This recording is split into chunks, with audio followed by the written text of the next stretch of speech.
we do a little challenge. You guys know our Liminal Olympics. We do all that here at Sudden Reactions. So if you are listening to this wonderful episode 48, please kick back, relax, grab your favorite drink, snack, or vice, depending on what you're doing right now, and relax because we got a good one for you today. Again, another jam-packed episode. You guys know the first episode of the week is always crazy because we have so much to talk about. There's so much we missed, right? So much we missed. So here we are, and we're here to talk about it.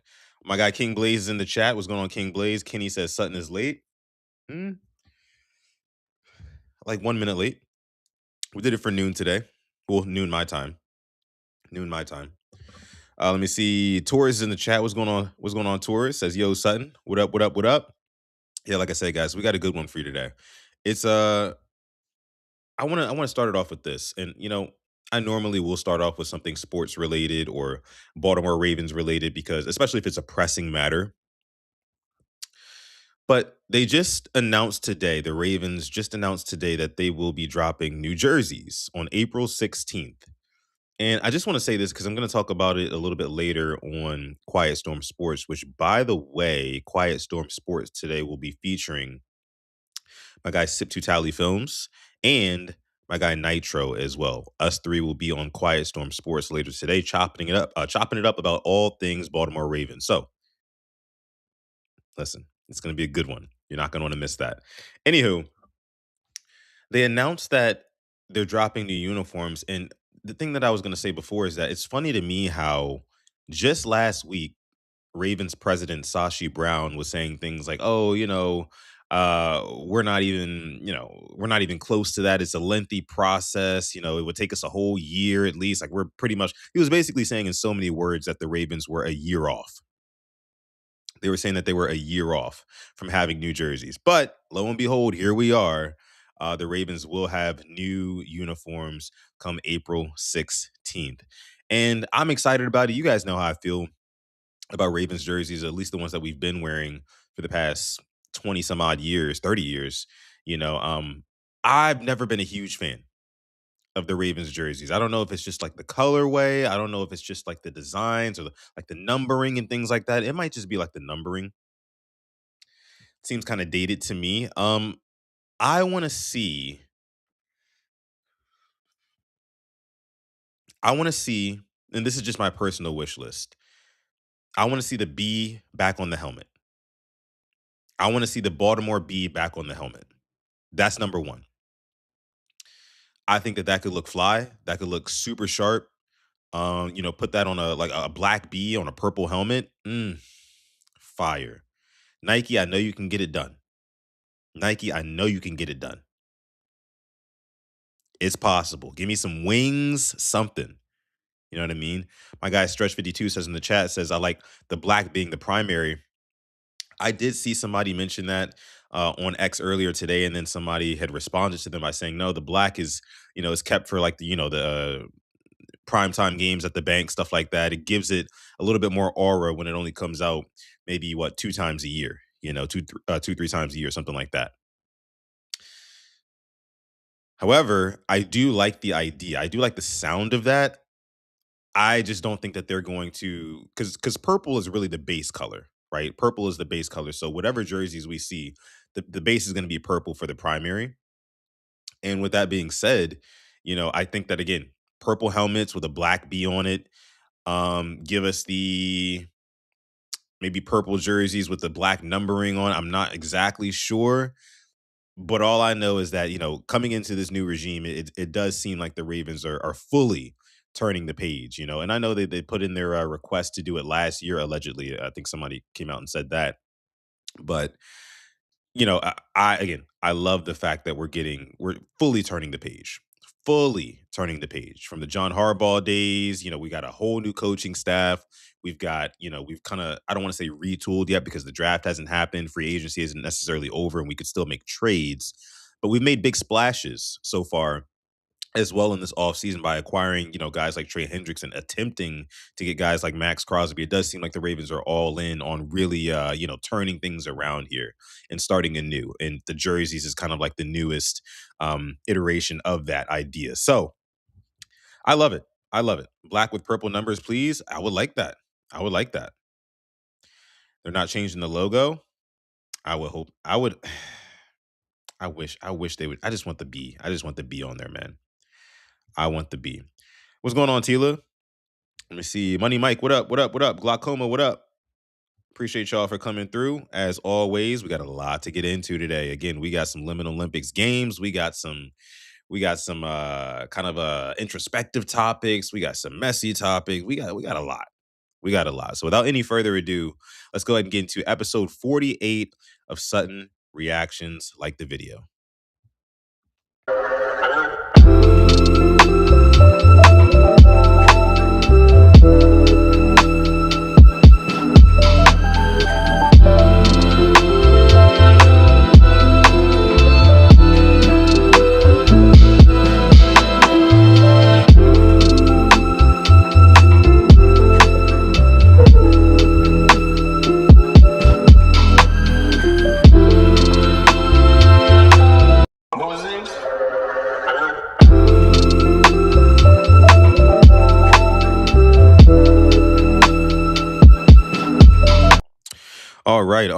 All right. We are back with another episode 48 of Sutton Reactions here.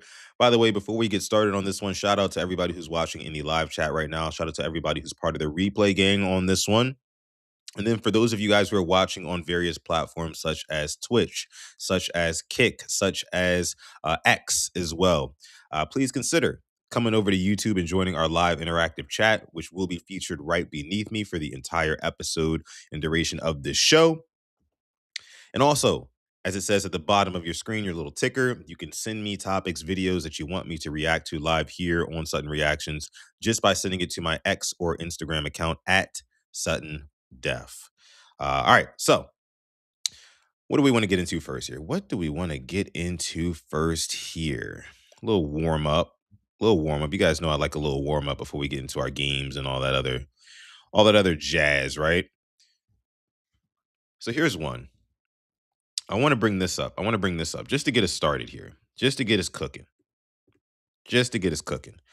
So I don't know if you guys heard, but apparently LeBron James was recently doing an interview where somehow, some way, it came up the cities that he likes to go to the least. He does not like to go to these cities. So he mentioned, I believe it was Milwaukee, and he also mentioned Memphis, right? He also mentioned Memphis. And I want to play this video here that's kind of like in response to this. This guy's named G-Fed. And basically what he's doing here is he's going to these hotels because he mentioned like the hotels, right? Like that's what a lot of NBA players were saying. Kevin Durant namely said the Memphis hotels trash. Like the ones that he's going to here, like the Hyatt, trash. So this guy took the liberty of going to the hotels himself to see whether they're trash or not. Draymond Green was also another guy who had some really bad stories about this place and how it wasn't the greatest or whatever. So I want to walk you guys through this, and you guys tell me. Let me know down below in the chat, comment section, wherever you're at. Do you think that these NBA players are a little bit privileged and out of touch, or not? Let me know. But this is this guy staying in LeBron's room at the Memphis Hyatt. To the infamous Hyatt. Staying at the fucking Hyatt at 41 years old. You think I want to do that shit? I'm not 41, but we're gonna see if we can do this shit. Right away, we're a little bit further away from the Westin last night. Still a short walk or very short charter bus right away, but we'll see if the move is worth it. Taking the lobby together, here we go. Right as we walk in, we got some great Memphis music on the wall, some great Pitbull on the speakers, some areas to lounge over this way, and then we have our bar and our restaurant right around this corner. The big surprise here is through this door though. This hotel also has a pool out back and a bunch of outdoor seating. What up, Asmodeus? Is LeBron going in a hotel pool? Probably not. Wait a minute, hold on. This hotel also has a pool. Bro, I'm not gonna lie to y'all though. That pool looks absolutely diabolical. Diabolical. I wouldn't even go in that pool. It don't even look appealing. Like they're talking about like this is like the featured pool. Like, bro. It's shaped like a backwards Beats logo. It looks super small. It looks a little brown in there too. Like, nah, that would not cut it. That would not cut it. For most people, if you're on vacation and you're staying here, you're probably not spending a whole lot of time, if any time, at that pool. So that I can understand. But I do want to see the room though. out back and a bunch of outdoor seating over here. Is LeBron going in a hotel pool? Probably not. Let's get to know they have it. We have our fitness center just past Elvis over this way.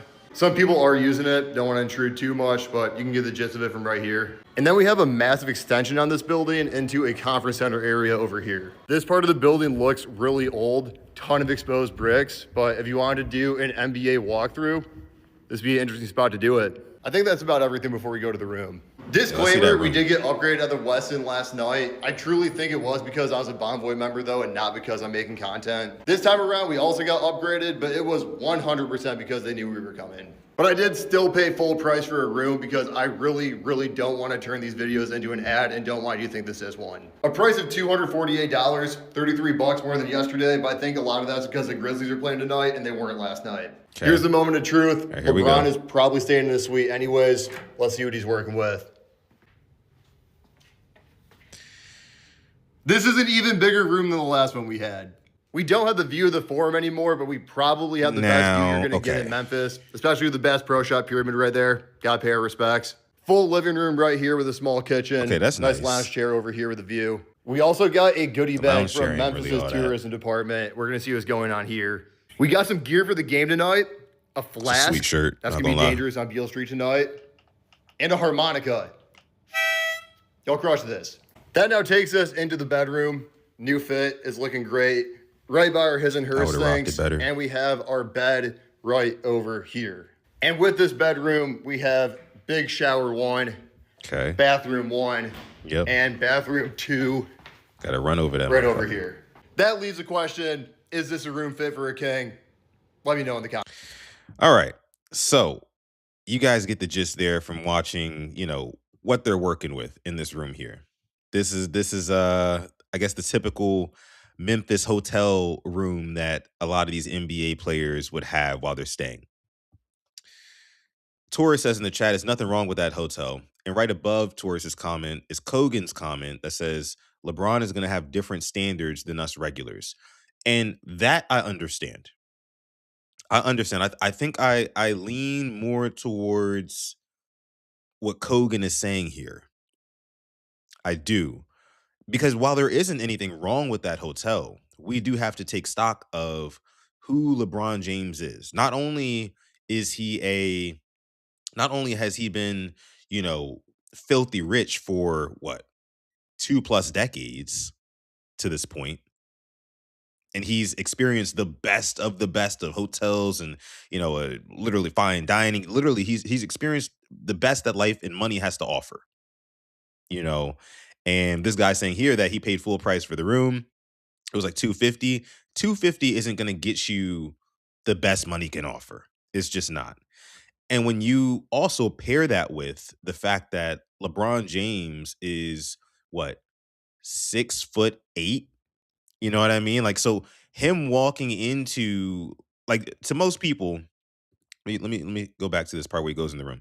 To most people, right, walking into a room like this, they're going to be amazed. They're going to be amazed walking into a room like that, you know? And look how tall this guy is. I don't know exactly how tall this guy is, but like, look how high the ceiling is right here. I assume LeBron James is much taller than Buddy in the video. You know, I think when you're talking about like with these NBA players, you know, professional athletes, rich people, stuff like that, those guys are staying in like, and especially for the athletes, those guys are staying in like very high ceiling type of you know, hotel rooms and things like that, where it literally feels like a mini home, because you got to think about where they probably live as well and how they live.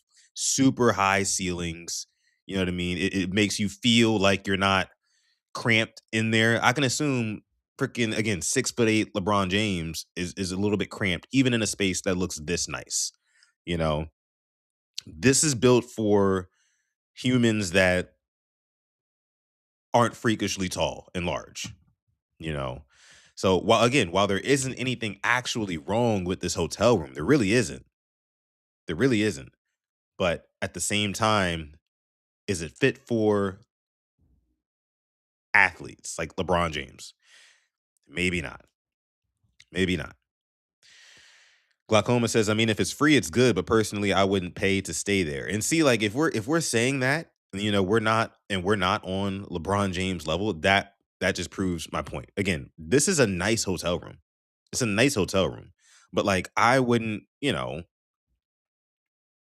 not losing my mind over it. There's nothing wrong with it though. Nothing wrong with it. But again, guys like LeBron, guys like KD, guys like Draymond Green, you know what I mean? Like those guys have been, again, super rich for a super long time. And when you get accustomed to a certain lifestyle, and way of living, like when you go into this is like economy to them. It's like economy, you know? So it's all about perspective and it's all relative to, I one, how much money you make, how long you've been making money, and then also, again, size as well. I think plays a big factor in it. Plays a huge factor in it. Most people walking in here who are, I don't know. I mean, a woman walking in here who's 5'3", and makes $100,000 a year or whatever, she's going to be probably impressed by something like this. Or a guy who is 5'9" and makes $100,000 a year is probably gonna be pretty impressed. You know what I mean? Like, okay, yeah, this is cool. I can definitely make this work. I'm not complaining about this at all. But Braun and company, a little bit different. So I don't think it was being like, because he was also talking about like how they should move the team, take the team to Tennessee and stuff like that. And then a lot of people took issue with that because, they thought he was being quote unquote like elitist, in saying that, like, because Memphis, very large black community and stuff like that. And it's like, you're telling them to pick up and move from that side of the state to the other side of the state where it is probably predominantly white. And I guess it's nicer infrastructure and whatever else is down there. I don't know. It just kind of came off weird coming from LeBron. It kind of did come off as a little bit elitist, while he's playing golf, right? While he's on the golf course as well. So I understand the optics of it, but I think like just kind of like logistically for professional athletes, especially ones who have been rich for a long time, it is a little bit different of an experience. Once you get, especially once you get accustomed to a certain lifestyle, like I said. Stretch 52 says part of it could be the surrounding areas and activities as well. Yeah, I mean, that's also true. I haven't really heard of, Memphis or Milwaukee. They're not really known for having the most lit nightlife and stuff like that. And Braun mentioned it. I mean, he's 41. And what does he want to do, in Memphis at 41? He doesn't want to stay at the Hyatt Hotel in Memphis at 41 years old. I mean, I get it. I get it. I don't know. Ask John Morant what you can do around Memphis. I'm sure he'll he'll keep you mighty occupied. He'll keep you mighty occupied. Let me see. Tori says, I will never forget where I came from as long as it's clean and no bed bugs. I can agree with that too. I can get down with that. I can get down with that. But again, man, just like put yourself in Braun's shoes. Put yourself in Braun's shoes because he came up. He came up where it was pretty rough, in Akron, Ohio. And what, 30 some odd years later, and he's been rich for 20, 30 years. It's tough, man. It's tough, man. Yeah, that mindset starts to slowly but surely change as the years go by. It just happens for a lot of people. Happens for a lot of people. They probably would have better facilities in Nashville, but who knows? Yeah, who knows? Who knows? Shout out to LeBron, man. I don't think he meant any ill will, any ill intent by saying what he said. He's just talking about his experiences, his personal experience. Like he's just like, bro, like I'm 41 years old. Like I've been around this country 17 million times. You know what I mean? Like I know where it's nice and where it's not. He probably knows better than most people. And that's just a part of his lifestyle. He can speak on that sort of thing. He travels around the country super frequently, like I said. So he kind of knows where it's good and where it's not good. So I respect his opinion on that. But again, guy looking at the hotel here, he also has a point. I mean, like this is a pretty damn nice hotel. Pretty nice hotel. So that was that, guys. Let's go ahead and move into our Liminal Olympics challenge for the day. Liminal Olympics challenge for the week starts today on Tuesday, April 7th. It's going to be a good one. Your boy is still hunting his first ring. Your boy is still hunting his first ring. But I'm thinking April is going to be my month. Okay, I'm thinking April is going to be my month. Stay tuned. Stay tuned. But yeah, You guys know how this works. And if you don't, all you got to do when the challenge pops on screen, you got to pick which door you're going into. You either pick the left door, you pick the right door, and whatever door has the highest survivability, that's the door that wins. You can add a win to your record. We do about 5 doors, and then we do our bonus round. Whoever has the best record at the end of the games is the winner of today's challenge. I do want to give a shout out really quick to last week's winner. We had Glaucoma was a winner last week. Taurus was a winner last week. And also my guy Kenny was a winner in last week's Liminal Olympics game. So let's see who takes the crown today. Let's see who takes the crown today. Here we go. Number 1, let's go. Pick an elevator, but pick carefully. Once you step in the elevator, there will be no turning back. All right. So this first one, I guess we're picking an elevator. Left or right? Left or right elevator? Where are we going? Drop it in the chat. Drop it in the chat. Because as that goes to show you, money does change people. Yeah. Yeah, it does. It does. I've never been, you know, well, some people say that like money doesn't change you, it just makes you more of what you already were. But no, for some people, it can definitely change them. It can definitely change them. All right, where are we going? Where are we going? Where are we going? Where are we going? Where are we going? Where are we going? Kenny says right. Asmodia says right. Tila says right. Stretch 52 says right, aka number 2. King Blaze says left. Asmodia says left is a trap. Left is a trap. Kogan says 2. Glaucoma says 2. You know what? I think I'm gonna go with right. I'm gonna go with right. I think the left door is a trap as well on this one. Chris, what up? Chris is also going right. All right, let's see. Let's see. Elevator 1. A woman stands alone in the center of the sterile, brushed metal car. Okay. She wears a vibrant red mini dress and black boots, looking like a misplaced survivor in this cold place. But as the doors hiss shut, the mask slips. Girl. Her features distort and stretch. Oh, She is a skinwalker. The elevator cables snap. The car free falls into the abyss. You wake up on a frozen, fog-choked flatland under a pitch-black sky. You wander through the mist for what feels like an eternity, losing all sense of direction. Then, out of the gloom, a woman in a red dress appears directly in front of you. The world begins to glitch and tear at the seams. Oh, yeah, so reality shatters, and you are pulled into a nightmare dimension filled with an infinite army of faceless skinwalkers. They are hungry, they are relentless, and they will hunt you down forever. Yeah, over with. Over with. If you pick the left, yeah, go ahead and pack it up. 0-1. Go ahead and pack it up. I don't see how it can get much worse than that. Yeah, it seems like the ladies be trapped. Like, whenever they have like a... Yeah, it's a trap. It's a trap. So, let's see what elevator number 2 has to offer. Elevator 2.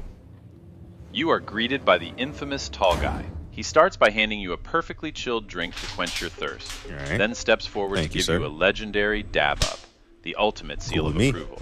Cool with me. To top it off, he reaches back and offers you a bag of chips for the journey ahead. Okay. The tall guy leads you into a sprawling, subterranean garage where a bespoke hypercar sits idling, its engine purring with predatory power. You slide into the driver's seat. The sound is unbelievable. What, we on Rainbow Road? A screaming mechanical symphony echoing through the stars. Here, the choice is yours. Oh, yeah. Every supercar you've ever imagined is lined up and waiting for your command. Push the needle to the red line and lose yourself in the pure, adrenaline-fueled speed of the cosmos. Pick an elevator. We chilling. We chilling. Yeah, we chilling. 1-0 for your boy. 1-0 for your boy. If you pick the right door, aka the right elevator, number 2, then that's a win for you. That's a win for you. Shout out to everybody 1-0 right now. Hey, don't let your boy get hot today. Just saying. Just saying. Just saying. Just saying.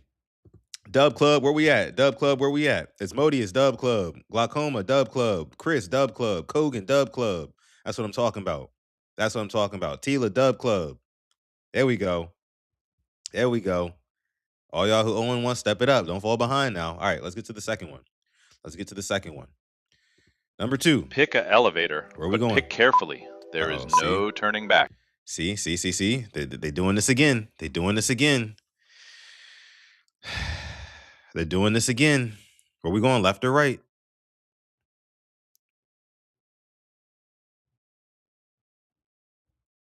Where we going, left or right?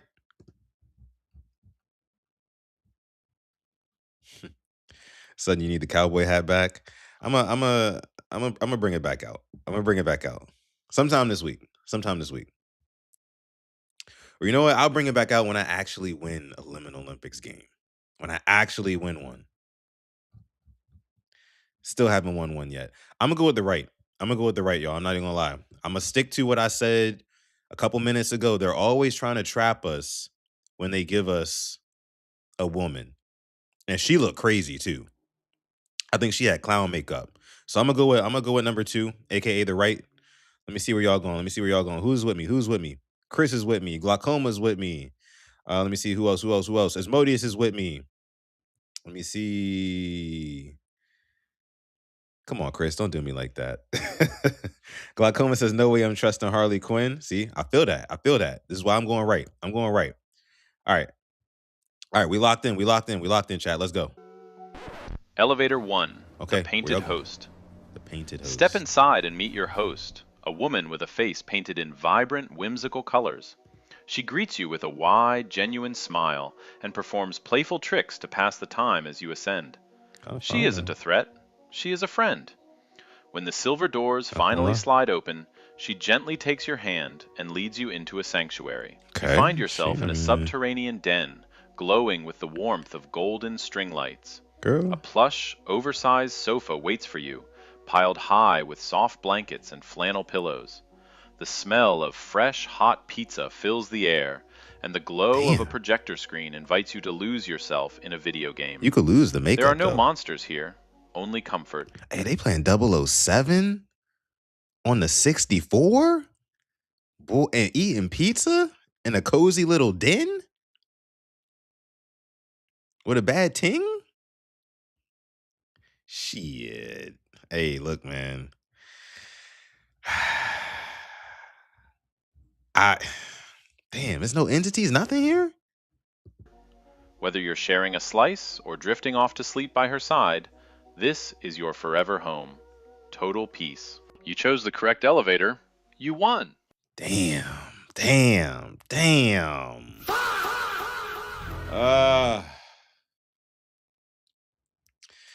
got me. As soon I thought I had the strategy for these. All right, let's see what right door has. Let's see what our fate is. The Red-Eyed Architect. Okay. You might recognize the silhouette, but this is not the tall guy you know. As the doors close, it reaches into the void and pulls out a pulsating dark orb. With a single rhythmic pulse, the orb shatters the fabric of reality, folding time and space around you. You wake up, gasping, in a narrow, suffocating alleyway. It is pitch black and slick with a foul, oily rain.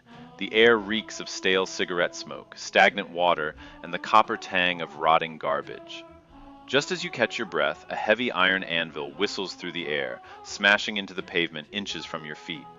When you look up toward the rooftops, 2 piercing red eyes ignite in the darkness. The entity doesn't vanish. It descends. You hear the wet, rhythmic thud scrape of its just tell me how it's gonna hitting the cobblestones. Get me out of here. It will never leave, and it will never let you go. You are trapped. Damn. Hey, that number 1, man, I'm not gonna lie. That was probably literally like the best scenario out of any liminal door that we've ever stepped through as a family here on Sutton Reactions. That was probably the most chill. That was the greenest of all giants. Green giant. That was the green bean right there. So if you pick door number 1, shout out to you. You're part of the Dub Club. Unfortunately, your boy is not a part of the Dub Club, but I'm going to still clap it up for y'all, though. Don't worry about it. I'm going to still clap it up for y'all. All right. It's bounce back season for your boy. Let me see who's 2-0 so far. Let me see who's 2-0. Kenny's 2-0. Trying to keep that streak going from last week. Let me see. Chris 1-1 with your boy. Kogan 2-0. Stretch 2-0. Okay. Nice. Good stuff, y'all. Tila's also 2-0. King Blaze 1-1. Glaucoma 1-1. Your boy is 1-1. I'm looking to go 2-1. Here comes the next challenge. Pick an elevator, but choose carefully. Once the doors close, there is no going back. You know what? You know what? I think I'm gonna go with the right side on this one. I think I'm gonna go with the right side. Little Megan Fox shawty over there. I think I'm gonna go with that side. I don't know what was behind the left. Nothing is popping up over there, but I'm gonna go with the right side. Give me the right. Give me the right. I don't know. I have a bad feeling about this, but I don't know. It's something about the right side that I trust here. Something about it. I don't know what it is. Can't put my finger on it. The left one does look spooky. It looks like a freaking empty ran down gym locker or something like that from what I can see right here. Maybe my eyesight's just bad. Let me see.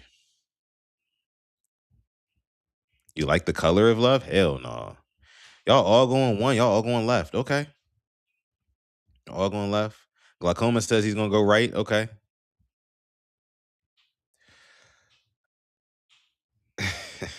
Got trust issues. All right. I'm going right. I'm going right side. Let's see. Let's see. Let's see what the left. I think they're going to do left first. Yep. Elevator 1. See where y'all going. The glitching back rooms. Ooh. The doors not open. The back rooms. You are in the over infamous with. back rooms. Oh, we already know it's you over walk with. for what feels like ages. The air smells like old cigarettes. It may look peaceful, but once things start to break and glitch, and corridors begin to spawn in front of you, you know you are in danger. Done. If you hear a scream, don't turn around. If you do, you are doomed because the Tolga Slender is on the hunt. The what? Elevator 2. The Sky Rise Oh, Dream. yeah. Come on, the let's woman go. smiles and Let's escorts go. you out of the Where we elevator going? into a Where we going? breathtaking skyrise penthouse. Oh, yeah. Everything here is absolutely perfect. Woo! You can finally sink into Oh, the yeah. plush This is couch, a W. stream your favorite Netflix shows, Big dubs. and enjoy a bowl of fresh, warm Dub Club, where we popcorn. at, y'all? If you're feeling the energy, you can club and dance the night away with her under the neon lights. There are no rules, Wait, most no of y'all take stress, Ls. and definitely no monsters here. Just have fun and feel free to live out your wildest dreams. Oh, yeah. We're good. We're good. We're good. We're good. I like that. I like that. And I'm not smiling too hard. I would take that. I would take that.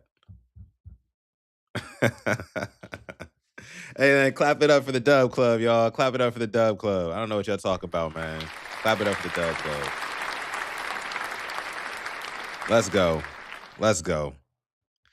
Yeah. I mean, damn, it's kind of been back and forth, back and forth. Your boy 2-1. Your boy 2-1 right now. We got 2 more challenges, then we got the bonus round. So I'm still squarely in the mix here. I'm still squarely in the mix to get my first W. Drop your records in the chat. I need to see the records in the chat. Let me see. 2-1. Same as me. Kenny 2-1. Chris 1-2. King Blaze 2-1. Okay. Who else? Tila 2-1. All right. All right. See, look. It's looking good for your boy. It's looking good for your boy. Your boy is tied for first with a couple of y'all. Kenny, Tila, King Blaze, a couple of y'all. But it's time for your boy to pull ahead. It's time for your boy to pull ahead here. Let me see here. We got 2 left and then the bonus. So here we go. Here we go. Here we go. Here comes the next one. Pick an elevator, Ooh. but pick carefully. There is no turning back. I love Family Guy. Okay, so where are we going, y'all? We going in 1 or 2, left or right? Whichever one you want to put in the chat. I think, I don't know. Peter Griffin. That Peter Griffin looked kind of scary. I'm not going to lie. The tall dude on the right looks a little bit more friendly with the big eyes. I'm going to go with the right on this one. The Peter look a little bit scary to me. I'm not going to lie. I'm going to go with the right. Give y'all a second to put y'all's down below in the chat.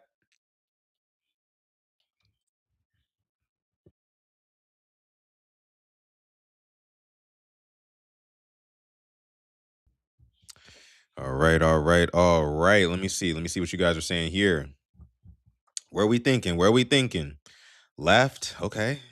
I see left, left, left, right. Says Kogan. Tila says right. Kenny says right. Chris says left. Okay. I'm gonna go. I'm gonna go right. I'm gonna go right.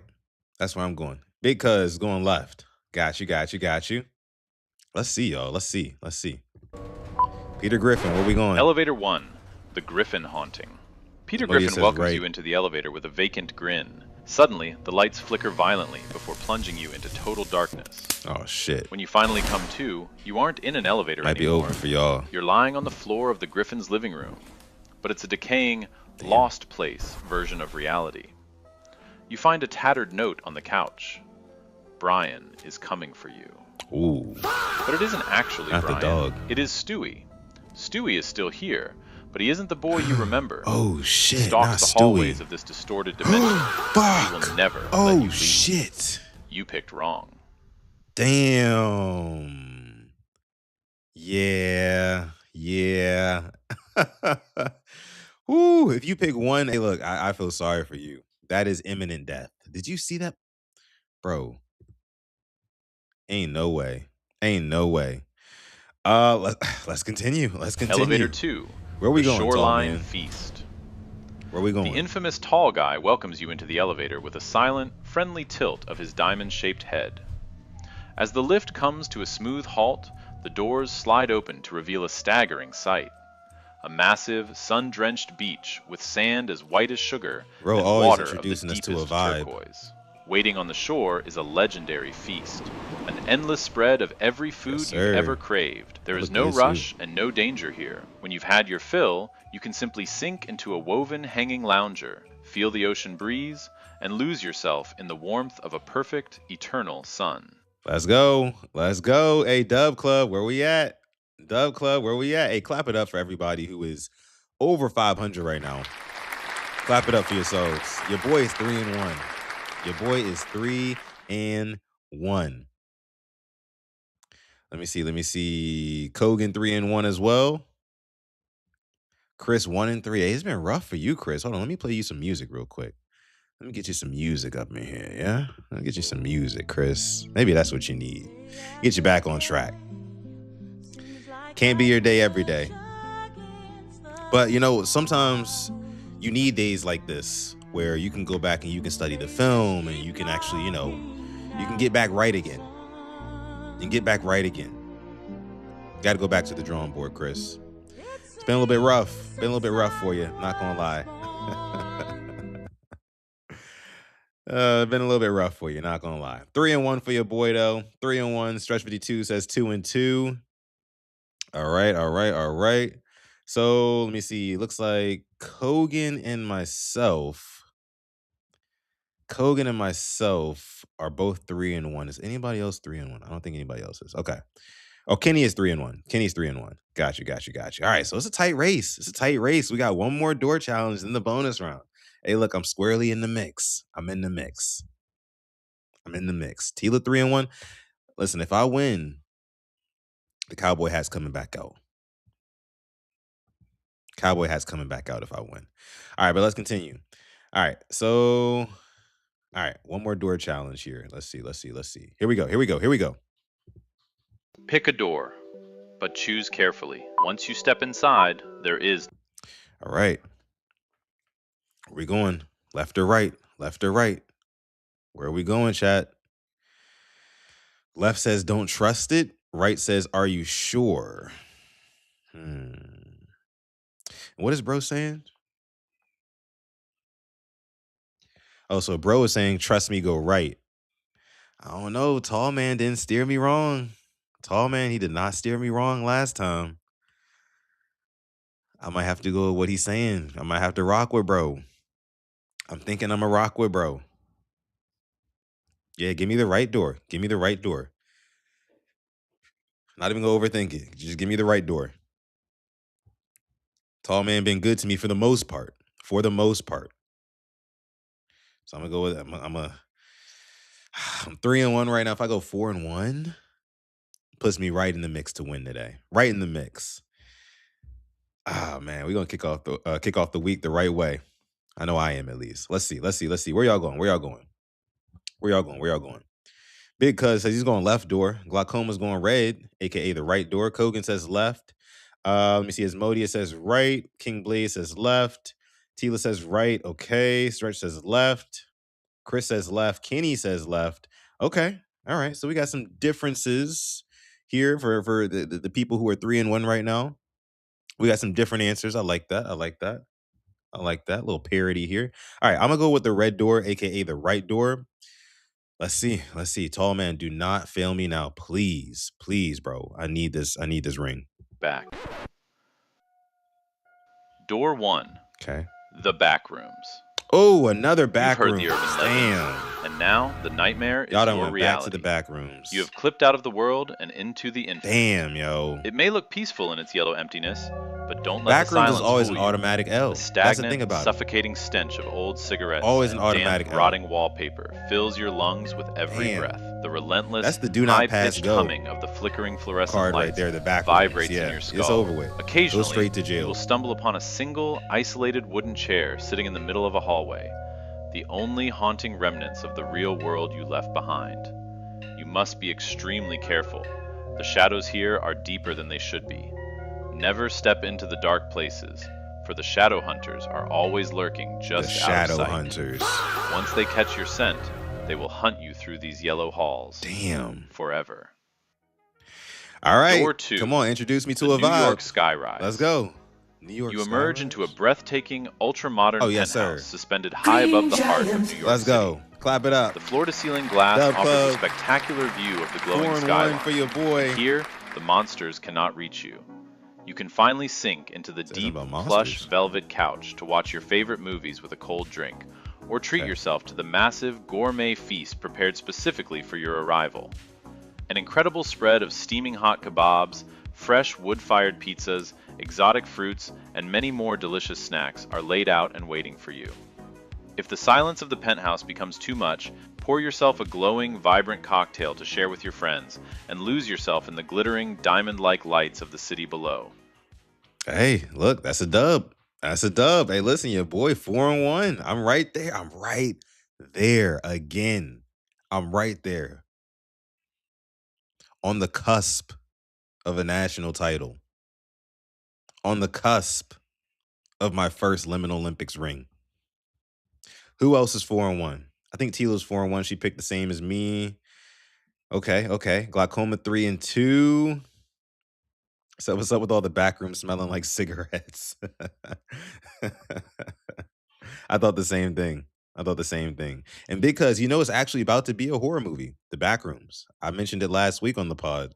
It's literally they're making a movie right now called The Backrooms. It should be pretty good too. I'm gonna go check it out.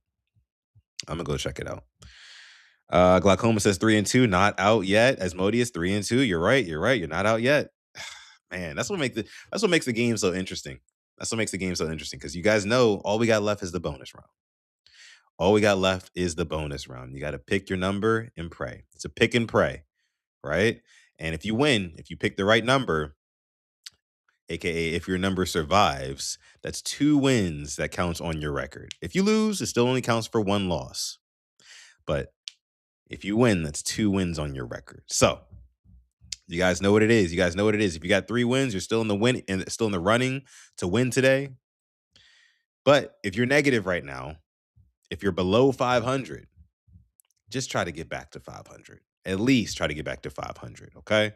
All right, but let's see. Let's move on here. Bonus round. Time to pick and pray. All right. Where are we going, chat? Where are we going?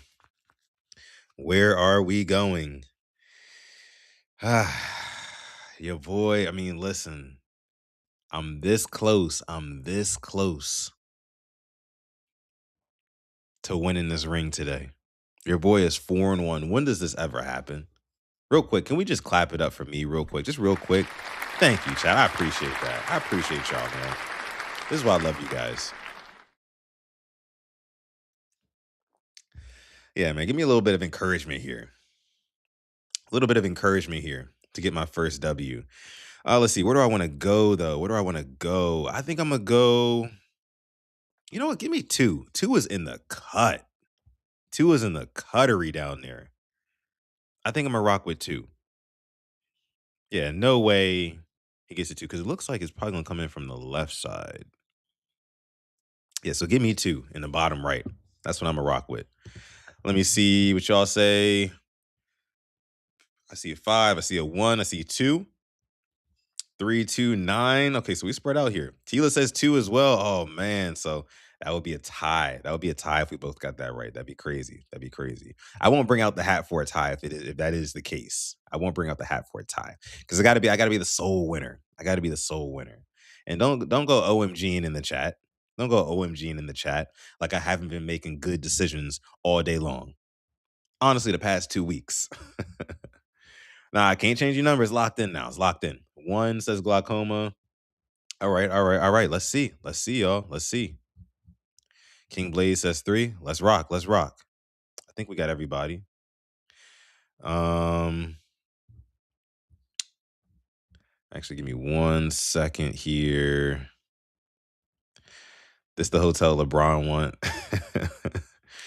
All them damn rooms. That's a shoot. Man. That's like a what? How many bedrooms is that? 3 bedrooms apartment?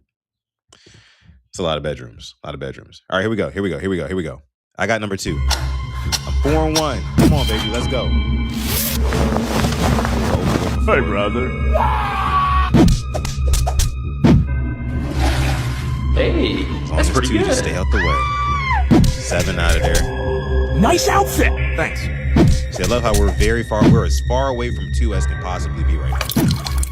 Oh, see, we gotta stay quiet though. Who are you? Yeah, stay away from 2. We looking good so far, Chad. I'm not gonna lie. We looking good. Oh. Wait. Shots fired! Shots fired! Uh-oh. All right, we looking good. We looking good. 5 out of there. Hey, brother.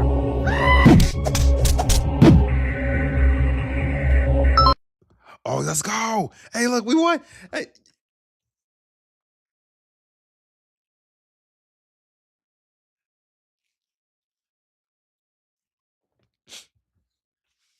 Chat. Listen, guys. Listen, guys.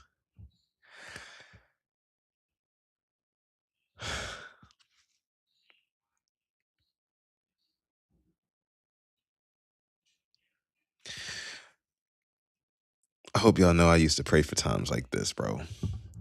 I used to pray for times like this. You know how much time I spend putting these games together for us each and every day? And I got a lot of haters when it comes to this Liminal Olympics challenge. And I know I'm not the sole winner today. So shout out to Tila as well, because we picked the same number. But your boy is, listen, I can't even explain how ecstatic I am right now for winning here today. I'm not going to lie to you. I'm not going to gloat. I'm not going to boast. I'm not going to brag. I'm not. I'm going to be humble in my victory. I know that would make some of you out there happy. So I'm going to be humble in my victory today. And I'll say this. When I get a soul win, right? Then I'll turn up. Then I'll turn up. But for now, I'm going to be humble in this victory. So shout out to myself, but also shout out to Tila as well. Let's clap it up. Let's clap it up. I barely even want to play the music, man. I'm just trying to be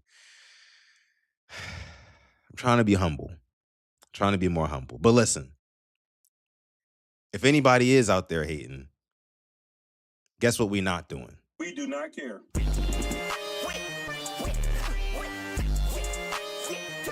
Let's go, your boy with his first W. What they talking about out there? Tila, let's go. That's a W. That's a W.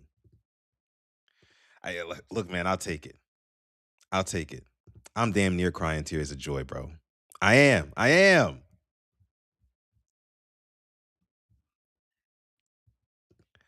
See, look, still got haters out there. That's the wild thing about it. That's the wild thing. You know what I'm saying? That's the wild thing. I got some congratulations out there. Listen, man, your boy Sutton got a W today.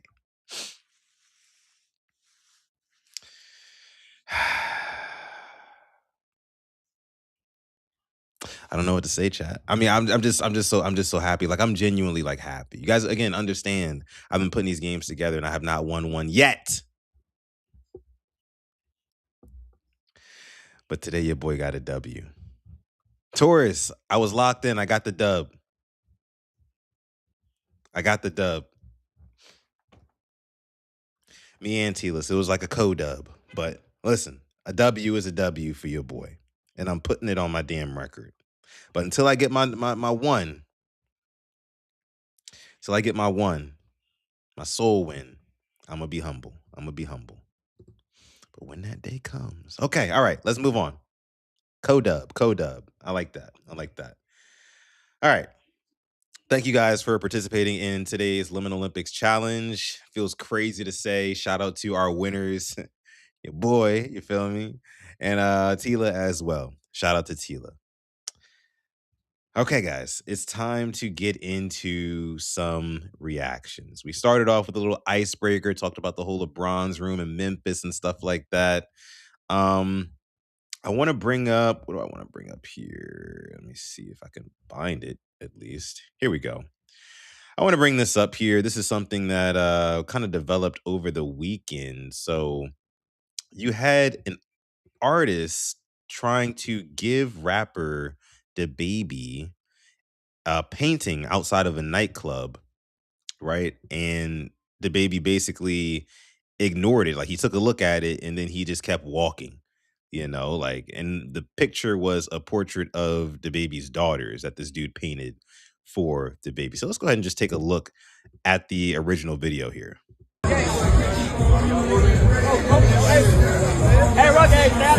So he takes a look at it and then he just immediately like looks him off. And like the facial expressions like immediately after this happened are just like hilarious to me. Like, watch this. Look at bro in the back, like, damn, I just spent 3 weeks painting this nigga a picture of his 2 daughters with my bare hands. And this man just gonna keep walking. And look at the baby face. He's like, what the hell was that? You know what I'm saying? Like, he just keep walking. DaBaby got a mean underbite, by the way. Bro was so hurt. Look at this. Shame. And bro just kept on walking. Can you imagine? You spend all that damn time painting that damn picture. And he's like, yeah, nah, I'm not even going to acknowledge this. Not even going to acknowledge it. Not even going to acknowledge it. Wild to me. But let's see DaBaby's response here, because he responded to it. And another thing too, man, because y'all starting to get on my motherfucking nerves. Talking about Buddy with this painting of my 2 daughters, 2 of my daughters that he presented to me outside of a nightclub or whatever. First and foremost, I'm not the type of father that I'm not into, like, grown ass men discussing my daughters, painting pictures of my daughters, taking pictures of my kids. I don't play like that. If you play like that, to each his own. You see what I'm saying? Like, more power to you. Send that nigga a picture of your daughters, let that nigga paint them, and then show him some appreciation. Number 2, I'm not accepting no painting of my daughters outside of a nightclub. Number 3, you see what I'm saying? You feel a way about, the principles I stand on with my kids and how far I go to protect them. That ain't none of my concern. Be more grateful to it. So you see DaBaby's sentiment here, and he's basically saying like, yo, dog, like, I don't like the idea of some grown ass man just painting pictures of my children, especially my daughters, some grown ass man who I do not know. And from that perspective, I totally agree with him and I totally get it, because you got to think, like, what if you did this for somebody that you didn't know but they weren't famous, right? I feel like people get caught up into these parasocial relationships that they develop with celebrities where they think that, just because they interact with all of their stuff and, they consume all of their music and content, whatever, that they actually know this person and that they would be appreciative of a gift like that. But in reality, it's like, no, you don't know this guy at the end of the day. So why would he take kindly to you trying to hand him a picture of or a painting of your two daughters? And here's another thing. If you want to do a nice gesture and paint a picture of his two daughters, cool. But like at least add him in the picture, in the painting. You know what I'm saying? Like, I mean, because it looks away when you kind of think of the idea of this guy really sat down in front of a canvas for hours at a time. You know what I mean? And was like looking at a reference picture, probably on a big ass screen of this dude's daughters, right? And he don't know you. Like you put a lot of time, effort, thought, and detail into these little girls' faces. And that's just like something that's just like, bro, that's weird to do. It's weird to recreate. Now, the other side of it is, well, the baby, if you didn't want fans painting pictures of your kids, then don't post them online, you know? And from that perspective, I can get it as I get it as well.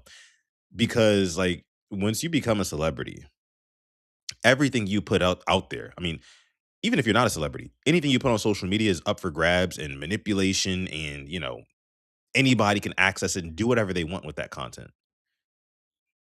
But when you're a celebrity and you put certain things out there, you can't really expect for people not to, you know what I mean? Like take your content, repurpose it in some way, whatever. You know what I mean? So it's just like if you didn't want them out there, why post them? And I get that too. And I get that too. Let me see. Tila says in the chat, I feel him on not wanting his daughters painted, but why leave it in his possession? That's another thing. Yeah. I mean, like if you really felt the way, like just take it and just keep it. Just be like, all right, thanks, bro. And just keep it and just like, no sweat off your shoulder. And just you could think that like, hey, like this is kind of weird, especially the fact that you're handing it to me outside of a nightclub where we're all about to go in here and do a ton of sinning, more than likely. It's just a weird timing. It's a weird timing too. It's super weird timing. And again, it's like you don't know this guy. You don't know this guy. Like imagine if met imagine if you were just at the grocery store and you met a guy or like say for me, if I was at the grocery store and I met some dude and he was shopping with his daughter in the little basket or whatever, and we struck up a little conversation in the aisle, and I said, all right, cool, I'll see you around. I got his Instagram or something. And then I came back the next time I saw him in the grocery store with a full painting of his daughter and just his daughter. He would look at me like I'm crazy. You know what I'm saying? So it's like, it's weird. It's definitely weird. It comes off away. Tor says, I don't like him or his actions. I whip his ass off. Go. Talking about the painting guy. Weird ass fans. I wouldn't want some random guy painting my kids, but you don't get to keep it. That's facts. You're better than me. I would have swear that shit up. Glaucoma says the baby better than me. I would have swear that shit up. Honestly, I'm surprised he didn't. Because he's the type to probably do some shit like that. You know what I mean? But I just don't think that, I feel like if this was like 2021, the baby, or it's like somewhere around that time, or like 2020, 2019, like when he really like kind of popped off, right? He would have probably did that shit. He'd have probably did that shit.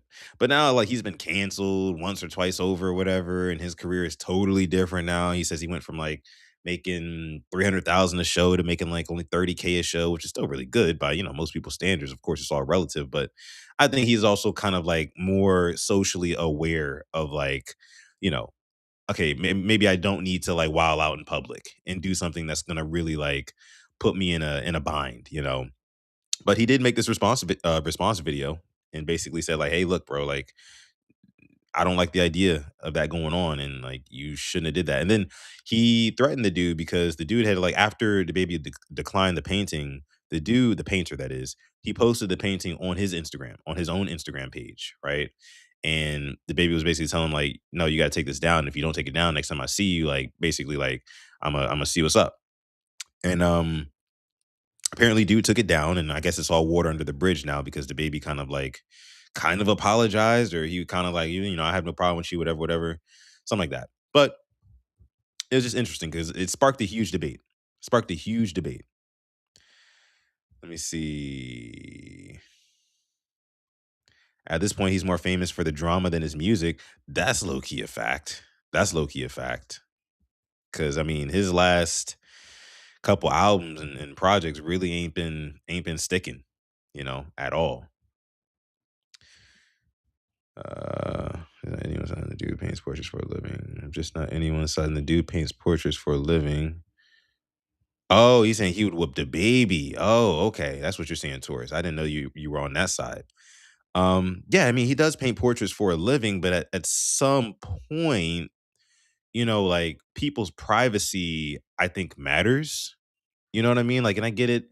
This is like he's a celebrity, right? But like at the end of the day, if you want to paint a picture of, because you're only painting my daughters because of who I am. You know what I'm saying? And I know you thought it would be a cool gesture, like, oh, there's a picture of two of my daughters. Like, I would love to hang this up in my living room, whatever. But it's like, again, it's just like the idea that you're just a random dude. Like, I could see if this was like the baby's cousin, right? If this was like a relative of some sort, or like a close friend or something. But he don't know you from a can of paint. No pun intended. He don't know you from a can of paint. So no, you can't just paint pictures of his daughters and give it to him and expect him to just be like, "Oh, this is dope, bro. What's your name again? How did you find these pictures of my daughters? Oh, you spent how much time analyzing their faces?" And then, you know what I mean? And oh, by the way, we're standing outside of a club where there's like alcohol and women dressed scantily clad. I don't know, you know what I mean? Like, it's just a lot of stuff going on right here. And then the idea of you doing that, it just don't add up. It don't add up. Everybody's out here drinking and whatnot, and guys are it just don't add up. It don't add up. Don't add up. If anything, you should have reached out to him first. You should have reached out to him first and said, "Hey, you know, I'm a big painter in this area," because I think they were in Chicago. Can't quite remember, but I'm a big painter in this area. Apparently, the painter is the cousin of Charleston White, if you guys know who that is.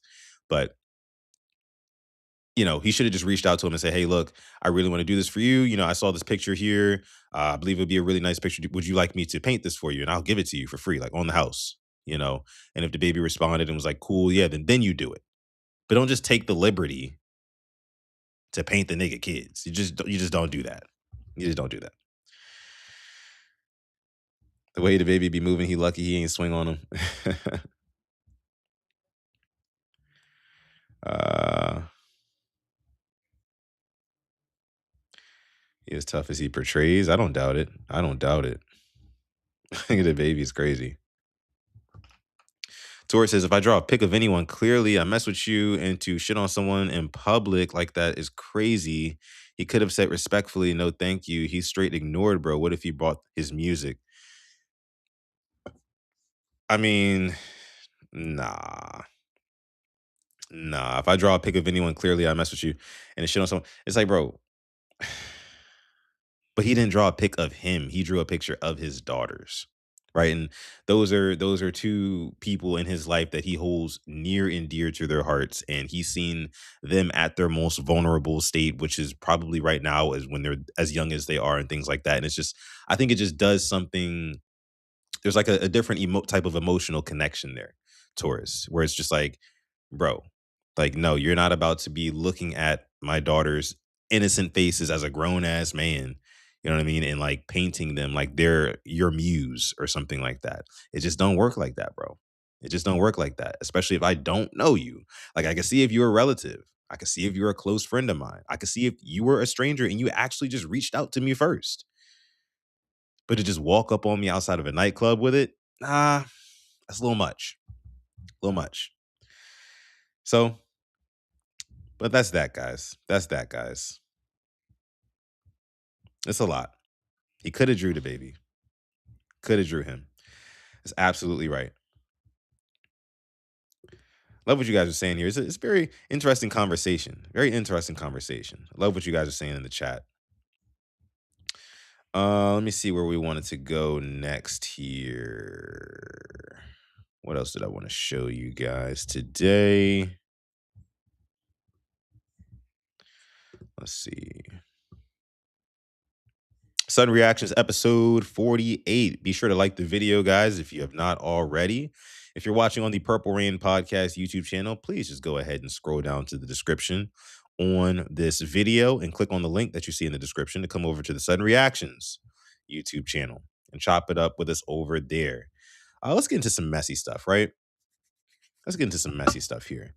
This is something that I saw over the weekend, and I watched this, and I thought it was like hilarious, but also maddening at the same time, like when you put yourself in these shoes. But apparently you have this guy who is dating this chick, and the chick is cheating on the guy with his dad. Crazy stuff, I know. Crazy stuff, but let's take a listen. What's going on, huh? What's going on? I'm frying chicken for my man. That's it. And why are you recording? Get the camera out. Well, your man just got here. Let's check this out. It's the third time this week I done got off work, pulled in my driveway, and my daddy in my goddamn house. Already don't sound good. Telling me he gonna be in my goddamn house. I just don't understand this shit, man. His dad just popping up at his house out of nowhere. As a while his father, girl man, home. knowing Oh, I got nah. a girlfriend at home. Why are you popping up in my house? Look at this shit. Check this out, man. Let me see this shit. Just like I thought. Just like I thought.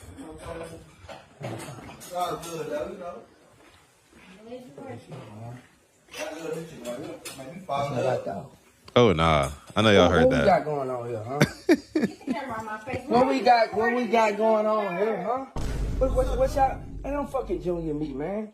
Don't fucking junior me, man. It's your third time this. Real quick, why is Pops just sitting at the table, legs wide open, doing whatever? They got his face blurred out. I can't tell you. I think he's eating chicken, because when he was walking in, when bro was walking in, I could have sworn the dad said something like, "This chicken's so good, you're gonna make me fall in love." Oh, nah. Absolutely not. Hell no. What we got going on here, huh? Get the camera on my face. What we got going on here, huh? What's y'all? Hey, don't fucking junior me, man. Don't fucking junior me, man. It's your third time this Legs is week wide open. popping up in my motherfucking house without letting me know you gonna pop up, huh? You fucking eat chicken? And you got these little ass shorts on? What's wrong with y'all, man? What the hell y'all got going on? You got your legs wide open? Drinking and snow, I ain't fucking tripping. You think I'm He stupid or drinking something? What the too. fuck y'all got going on? Stupid. I'm in my house. I don't give a damn what. Say, man, what's going on, huh? What's going on? I'm frying chicken for my man. That's it. And why are you recording? Get the camera out. Well, your man just got here.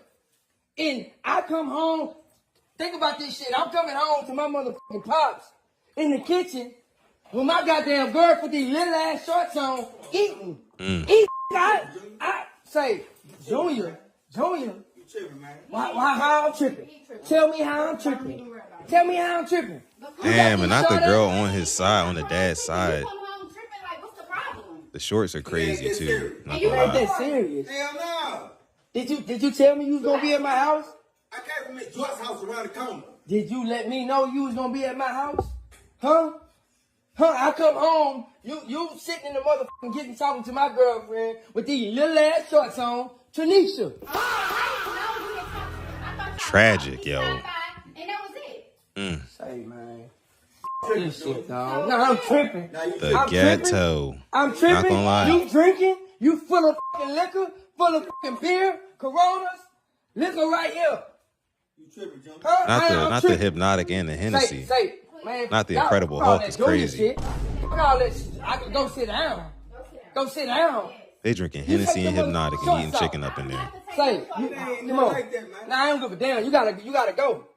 You don't have to go nowhere. This is my house. Go nowhere. You gotta respect my house. You gotta go. You gotta go, man. Get the out of my house. Ain't no motherfucking junior, man. Ain't no motherfucking junior. Give a damn that's my goddamn daddy. Ain't no motherfucking. Nah. Get out my house, man. Nah, Get out my house. fam. So technically it's not yours. You can't kick me out of ass place. On to Junior, you tripping. Get out my house, man. Like somebody look at your motherfucker. I had a woman her motherfucking age. Get out my house, man. You tripping, dog. Come on, man. Get out my house, man. Nah, we ain't gonna do that. Not tonight. Get out my house, man. Not tonight, Junior. Get out my house. Tori said too many questions. Nah, real shit though. It's too much talking going on. Are they squabbling? Son, I ain't no motherfucking junior. I ain't no motherfucking junior. The shirt all messed That up. junior shit. You ain't not Pops no more. You ain't not Pops no more. You Derek to me, nigga. You Derek to me, nigga. Bag your motherfucking ass up. Ooh, that's kind of Quit holding crazy. my motherfucking and shit.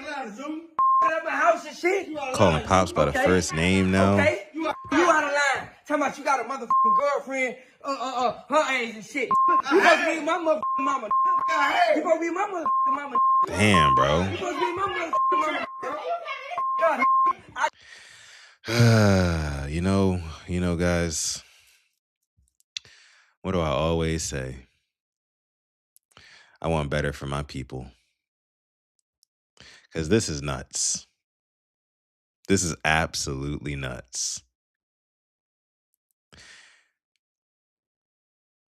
And I think the most infuriating part about it is just the gaslighting that the girlfriend is doing here.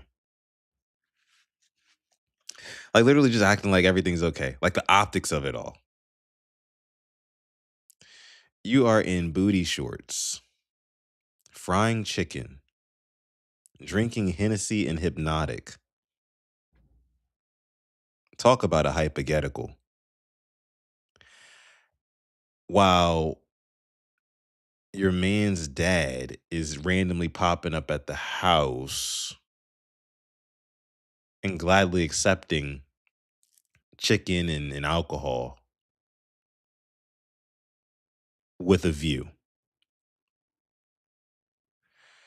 And she sees nothing wrong with it. Like my guy Tori said, it was way too much talking. Way too much talking. Nah, we gotta dance. We gotta dance. For sure. For sure.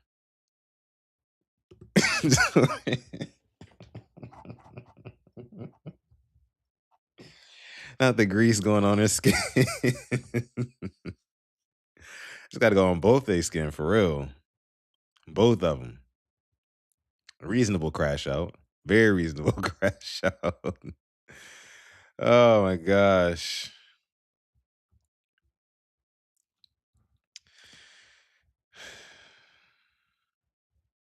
No, I feel that. I feel that as motives. That's crazy. That's a crazy situation. This shit requires violence. She your daddy. Oh, see, that's the worst part, bro. It's like, because what are we really talking about? That's why that's why when he walked in, he's like, right, what we got going on here? Like, I'm gonna give y'all a chance. Like, what we got going on? What are we doing here? You feel me? Like, let me know something. Because obviously I'm missing something here. And if I was him, honestly, I mean, it's just everybody gotta go. Everybody gotta go. I don't care if mama left me this house or whatever. It's my house. She left it to me, right? All right, cool. So you gotta go and you gotta go. Period. Just like that. That's it. It's not even too much to talk about. Not even too much to talk about. Everybody gotta go. Eli says, how come I can only see certain chats? That probably means you're watching on the Purple Rain podcast YouTube channel. That's normally what that means. You got to scroll down to the description. Hit the link in the description to come over to the Sutton Reactions YouTube channel. That's where everybody else is at. That's where everybody's at. Got to join the right chat.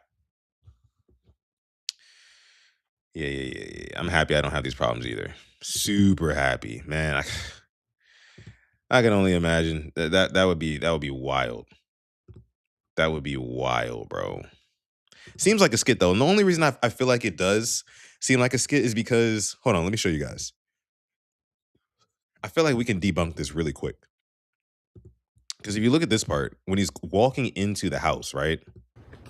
But I telling me he gonna When he's walking into the house, like he closes the door and makes noise. So like you would have thought that they would have heard him coming in and not just keep talking like they were before he came in the house. Watch this. Man, knowing I got a girlfriend at home. Unlocks the door. How'd you pop up in my house? Opens the door. It creaks. Creaks on the close. Closes it pretty loud. And you're telling me they didn't hear that at all? They didn't hear that at all. Just like I thought. Just like I thought. He talking in the background and everything, and ain't nobody stopped to, I don't know.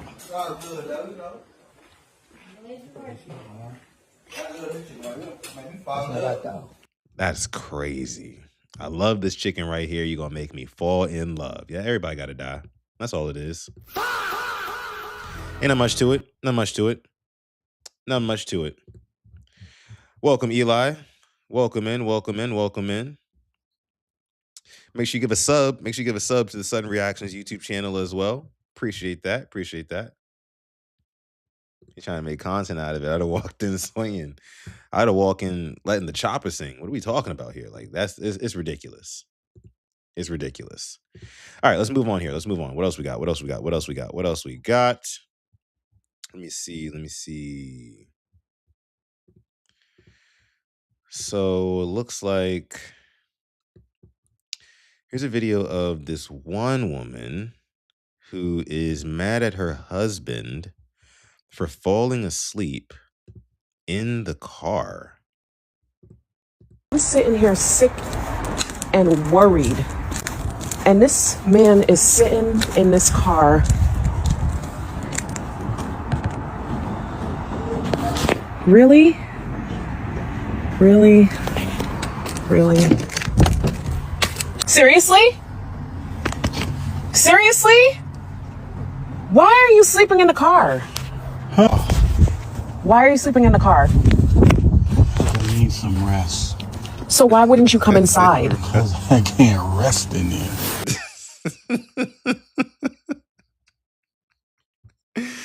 Real quick, bro sounds so defeated. Let me play that part back one more time. Why are you sleeping? Bro said, I need some rest. I need some rest. Sleeping in the car. Huh? Why are you sleeping in the car? I need some rest. So why wouldn't you come inside? Because I can't rest in there. Is your life that terrible that you need to be in the car? You wanted to say yes so bad. Is your life like that difficult? Why don't you come inside? For an hour you've been out here? You've been out here for an hour? Hour's not bad. Looks like it. I just need to rest. Do you want me to bring you something? Peace and quiet. Come inside, baby. No. Come on. Oh, please don't make me. Close the door, please. Just close the door. Well, I'm gonna come and sit next to you. Oh. Nah, we gotta hear that one more time, yo. No, just close the door, please. I'm gonna come and sit next to you. Just close the door. Well, I'm gonna come and sit next to you. Oh. He said no, please. Please, I'm begging you. Did you just lock the door? Open the door. Open the door. Apparently, Joe Budden's podcast and the ex-football players, The Pivot, I believe it's called, they decided that they were going to discuss my video with my relationship. My man don't have social media, so he would have never seen the video that I posted of him sitting in the car and me trying to figure out why he ain't come in the house. But guess what he does watch? He watches those goddamn podcasts. So then he hears them talking about the whole scenario of what we were doing, what we were going through. And guess what he's doing now? He's packing his shit to leave because these grown men wanted to come and talk about my relationship off of a video that's 1 minute long. Ooh. You guys don't know what happens in my house, okay? I posted that to give the two sides to the story. There's two sides. Okay? It's not about a woman who nags her man and he can't come in. It's also the side about the woman who works her ass off, okay? And just want to be supported. So thank you, okay? Thank you for going on your podcast and discussing my relationship and ending it. Because that's what's happening now. He's packing his stuff and he's leaving because he's embarrassed and he's humiliated and he's getting this from his friends, and all these different people are like, yo, ain't this you? Ain't this you? Ain't this you? Off of your podcast. I'm not gonna lie, sis. It seems like he was trending towards this decision a long time ago. Looks like he made this decision a long time ago. And this was just the straw that broke the camel's back. That's what it feels like. Now, listen, I don't know the dynamic of their marriage, what they got going on. I don't know how many kids they got. I don't know what their situation is, all that stuff. So I feel like we're missing a lot of key plot points here. However, just speaking from hearing that man's voice, like begging and pleading, please don't make me go inside. Please don't come sit next to me. Like, I'm begging you, just give me some time alone, some peace and quiet. I'm not going to lie. I'm not trying to be judgmental, but she looked like the type where she going to be on your ass. Not going to lie. And even just the way that she's like carrying it when she's out there. Like, she's not even really like concerned. She's just like, why the hell are you out here? Is your life that bad? You know what I'm saying? All right, well, I'll come sit next to you. It's like, all right, I mean, you're not bringing me peace. You're not bringing me peace. You got to bring your partner peace, man. That's what it's all about. Foster an environment that your partner wants to live within. That's what you got to do. She comes off as overly clingy and annoying. I agree. I agree. I can't fake the funk. Nah, for real. He's leaving because he knew he was unhappy, but now everyone else knows it. That's a fact. I mean, yeah, the whole embarrassment aspect of it, again, I think it's just the straw that broke the camel's back. Like I said, like for a long time, he's probably been feeling like that. Obviously, he's been not getting any peace. If your partner's not getting any sort of peace out of your relationship, your marriage, whatever you got going on, then like, what are you really offering them? Because if all you can bring to the table is anxiety and stress, probably not going to want to be with you after a while. Sorry, it is what it is. And again, I don't know this woman personally, but it does seem like she could be a little bit overbearing at times.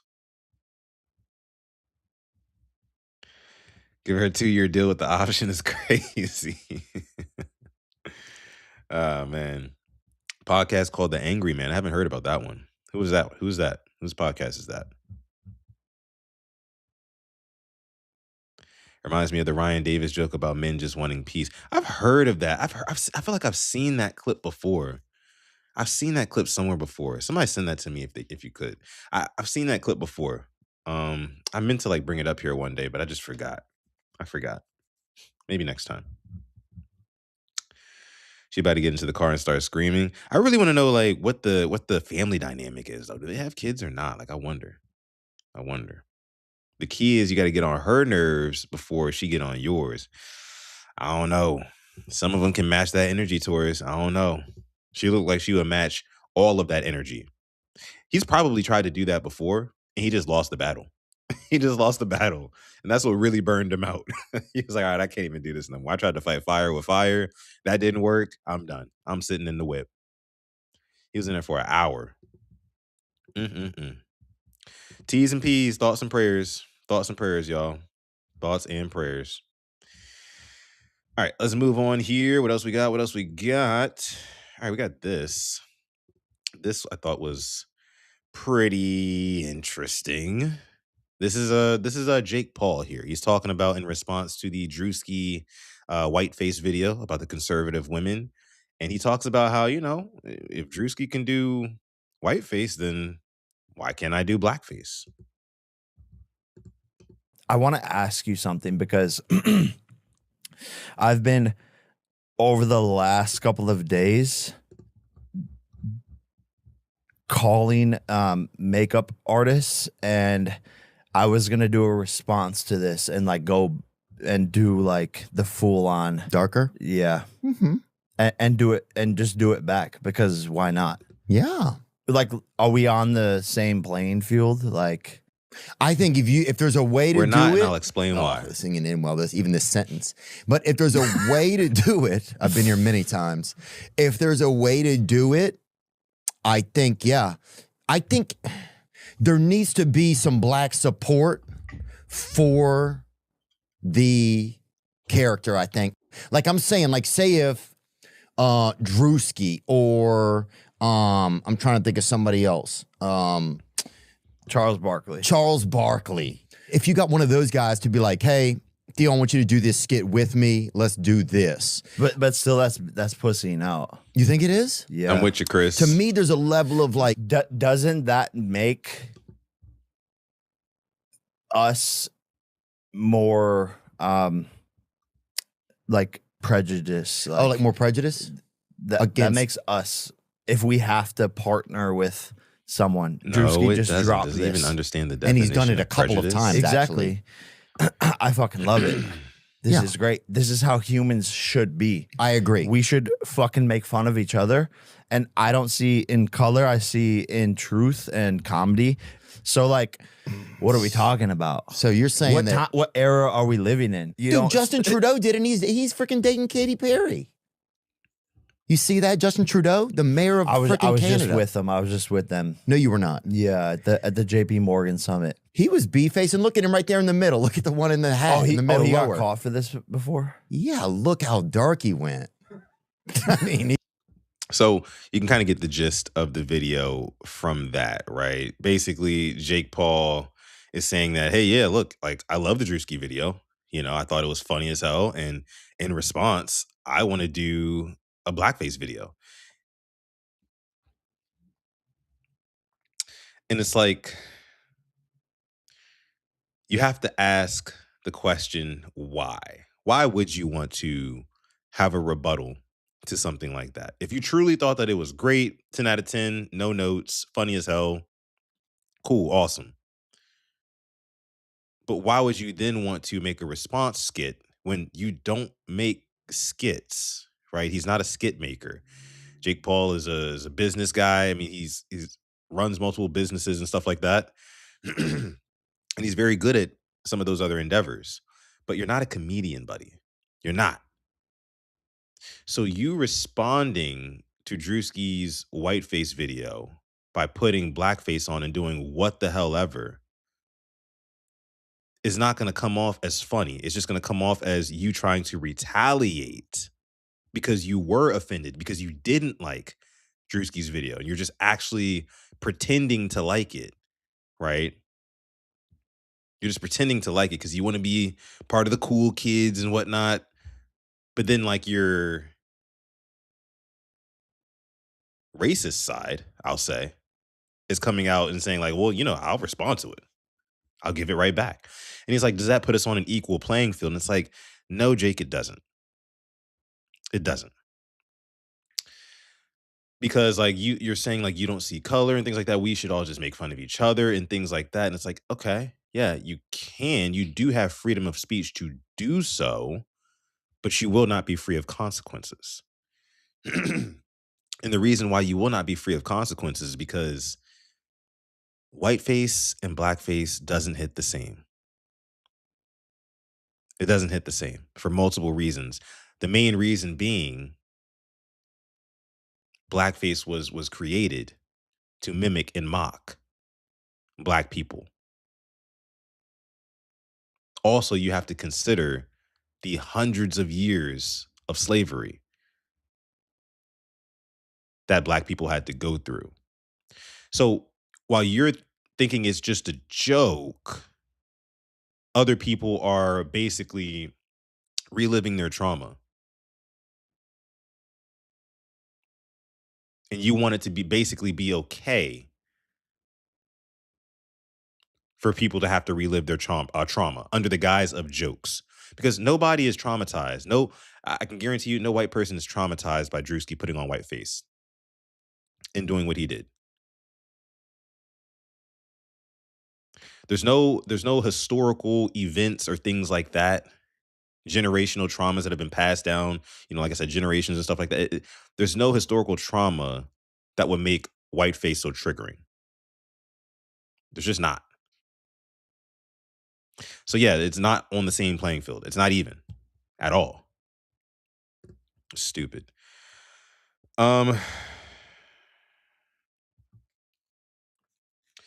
He can't get that boxing money, so he resorts to this. I mean, no, he's getting money. He's getting money. Trust me, like he doesn't have to do anything like that. Nothing like that. Jake Paul's about to host a freaking MMA card on Netflix in 2 months. That's gonna make millions and millions of dollars. Trust me, he's good on cash. Very good. He's literally only saying this and pretending like he would do it out of retaliation because he's mad.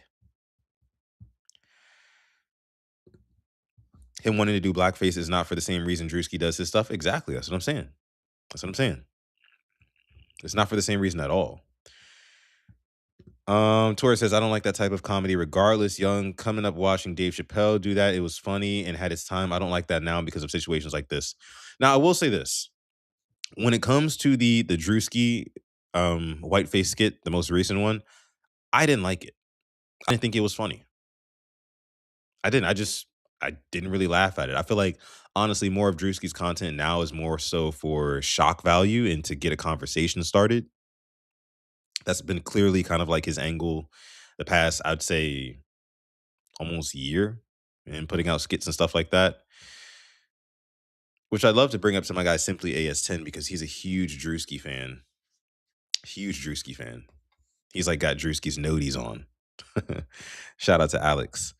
But yeah, I didn't find it funny. I just didn't find it funny. I mean, I've found some of the other ones because this is not the first time that Drewski has done whiteface. I mean, he did it for like the Southern NASCAR fan. He did it where the white boy growing up in the hood or whatever. And those two I thought were really funny. This past one, I was like, really felt like more shock value than anything. But either way,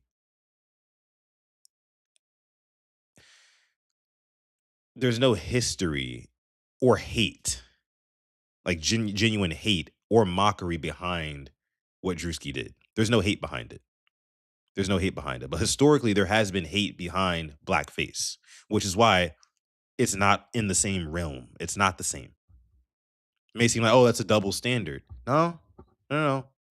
Well, this is a double standard that, sorry, Jake Paul, your ancestors created. Hate to say it, but there it is. This is why learning history is important, says Kogan. Exactly. Torres says, why open the door for that on both sides, in my opinion? I guess you're saying, like, why would Drewski even go there? Again, that's why I didn't really find it funny, because I get that, because it opens up, opportunities for guys like this to come out and start saying that they want to do that. They want to do it too. And like you said, monkey see, monkey do. I understand that. But that's part of the reason why I didn't really find it funny. Let me see here. Kogan says, Drewski's skit should not have been the shock. All he did was repeat things that were actually said by Erica Kirk. That's the real shock. And yeah, it's funny because he didn't even say her name in it, but she automatically, and a lot of people, on that side of the aisle, automatically assumed that he was referencing Erica Kirk. But Drewski never name dropped her. He just did a couple of things in there that, like, she's been seen doing out in the past year, especially since her husband died. She's been kind of around like parading around and hosting these big festivals and events and stuff like that, and dancing, and not typically what you see from a grieving widow. I'll say. So him making a parody of that, I mean, that's real. That's good comedy. It's good comedy. Like I understood like the premise of it and why it should be funny. I just didn't really like. It wasn't like side splitting funny to me. You know. It's copying word for word. Drewski is such a plant to me. I don't know about a plant. I mean, I see what you mean, but like, I remember when Drewski first came out, and he was posting video. I don't think he's a plant, bro, because his earliest videos were like him imitating college white boys, right? And it's my understanding that he grew up around that demographic of dudes, and he went to college with them, so he kind of knew how they acted and stuff like that. And he started making skits, kind of, and that was like his whiteface before whiteface. To be honest with you, which it's kind of crazy that he's come full circle on that when you really think about it. Damn, I didn't think about it that way. Because he started off with the whole Kyle Rogers University thing where he was just be like a frat boy, like a frat boy, white boy, like act like that, but he wasn't wearing blackface or anything like that. But he was dressed like one of those like frat boys, and he was acting like them, talking like them with their mannerisms, talking to black people weird and stuff like that.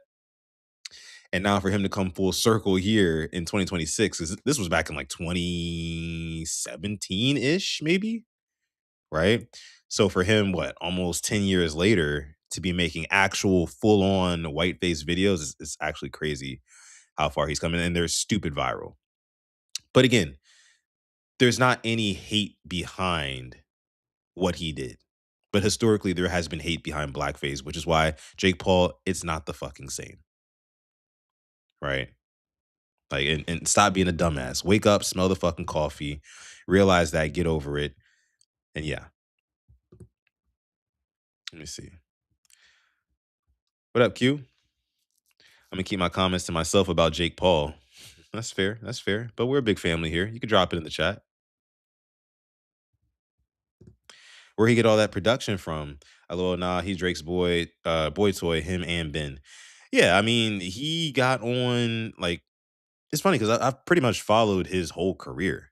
Now that I'm really thinking about it, but like he got on back in, what was it, 2020-ish, somewhere around there, 2020, 2021, when Drake put him on his music video for Laugh Now, Cry Later, I believe the song was called, where Drake had he had Drewski in the video, he had Odell Beckham Jr. in the video, he had Kevin Durant in the video, a couple of other people too. But Drewski had like his own like little skit in that video, and that was kind of like his first big break. And then after that, man, he became the king of like online skits. You know what I mean? And this is when TikTok and Instagram Reels was really, really popping off, around the COVID days. So yeah, I mean, that's kind of how he got on. And then, the money starts flowing in. After you work with Drake and you're at the Nike headquarters and stuff like that, you probably got all sorts of brand deals, endorsements, and he just got bigger and bigger and bigger. It's funny, he was out here in Houston not too long ago at a club, and I was there, and he's just kind of like this character. You know what I mean? He just kind of like stands there and just kind of like takes it all in and whatnot. Like, it's kind of similar to what you see in the skits. Like, he's just kind of like this. He's a character. He's a character. That's what he is. But yeah.